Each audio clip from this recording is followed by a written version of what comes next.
Ethos facts চ্যানেলে আপনাদেরকে স্বাগত। আশা করছি সবাই ভালো আছেন। আজ আমরা সূরা ফালাক ও সূরা নাস নাজিলের ঘটনা জানব। পৃথিবীতে জিন আছে এবং জিনদেরকে দিয়ে অনেক খারাপ কাজ করানো হয় এবং কালো জাদু আছে, তা সত্য। যার উজ্জ্বল প্রমাণ হচ্ছে স্বয়ং রাসূলুল্লাহ সাল্লাল্লাহু আলাইহি ওয়াসাল্লামকে কালো জাদু করা হয়েছে। আমরা আজকে জানবো কিভাবে খারাপ জিন এবং কালো জাদু থেকে বাঁচা যায় সে বিষয়ে। তবে চলুন শুরু করা যাক।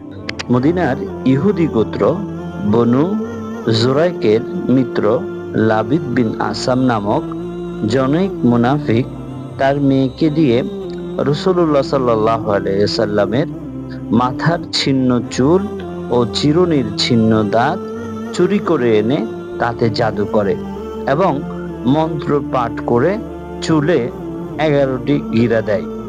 এর প্রভাবে রাসূল সাল্লাল্লাহু আলাইহি ওয়াসাল্লাম কোনো কাজ করলে ভুলে যেতেন ও ভাবতেন যে করেননি।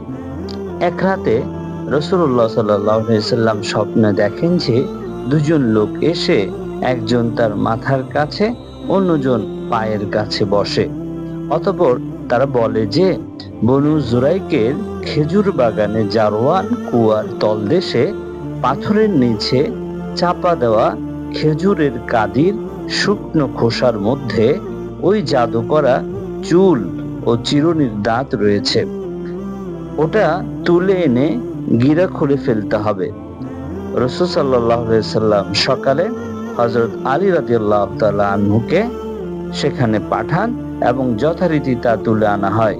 অতঃপর আল্লাহ রাসূল সাল্লাল্লাহু আলাইহি সাল্লাম সূরাদ্বয় পড়ে ফু দিয়ে গিরাগুলো খুলে ফেলেন এবং তিনি সুস্থ হয়ে যান। খারাপ জিন বা কালো জাদু থেকে বাঁচতে হলে পবিত্র থাকতে হবে, 5 ওয়াক্ত নামাজের পর, এবং সব সময় সূরা নাস ও ফালাক পড়ে শরীরে ফু দিতে হবে। মহান আল্লাহ তাআলা আমাদেরকে হেফাজত করুন, আমিন। আরো সুন্দর সুন্দর ঘটনা জানতে চ্যানেলটিকে সাবস্ক্রাইব করে দিন এবং কি ধরনের ঘটনা জানতে চান তা কমেন্ট বক্সে জানান। ধন্যবাদ।